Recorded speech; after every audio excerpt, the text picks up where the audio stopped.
oui, il y a des gens qui sont dans la galère, qui sont pauvres, qui ont eu des trajectoires de vie très compliquées.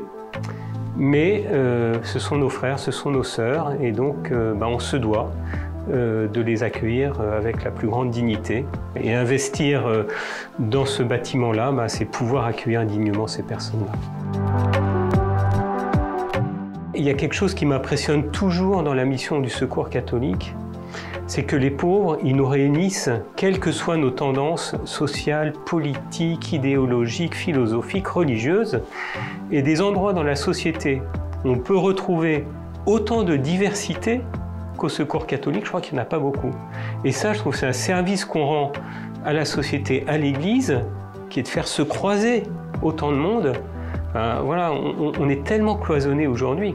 Au Secours catholique, on fait tomber ces barrières. Et c'est la rencontre qui fait tomber les barrières.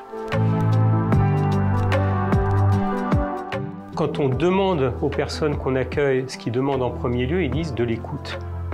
Ils ne disent pas de l'argent, ils disent de l'écoute. Ou bien ils disent de la fraternité, dit autrement. Voilà, donc la première demande, c'est une demande de fraternité. Mais après, il y a une détresse matérielle. Voilà. Et donc, il faut aussi travailler sur cette détresse matérielle, l'écouter, comprendre, accompagner, favoriser l'accès aux droits. Parce que souvent, il y a quand même 30% des personnes qui ont droit au RSA, aux allocations familiales, qui n'y font pas appel.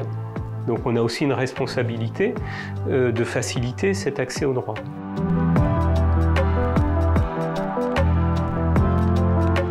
Le Secours catholique, c'est aussi une association, là il y a des élections qui arrivent, on va voir les candidats et on va leur dire, voilà ce que c'est que la pauvreté aujourd'hui dans d'autres pays. On leur dit, aujourd'hui il y a 10% de la population de notre pays qui a besoin d'une aide alimentaire. 10%, c'est complètement insensé. Et donc on a aussi envie de crier avec les pauvres vis-à-vis des responsables politiques pour dire, dans un pays riche comme le nôtre, c'est pas acceptable qu'on ait des situations aussi dramatiques.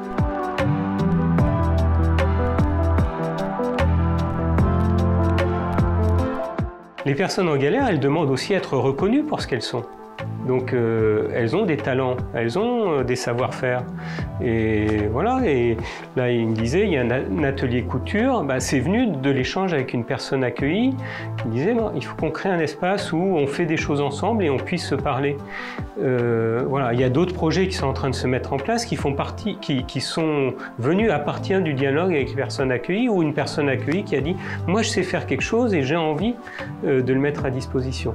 Que ce lieu, cela a été dit, soit toujours un lieu de résurrection pour les uns et les autres. Oui, on a besoin de plus de bénévoles, donc voilà, il y a un bel espace pour accueillir un engagement bénévole.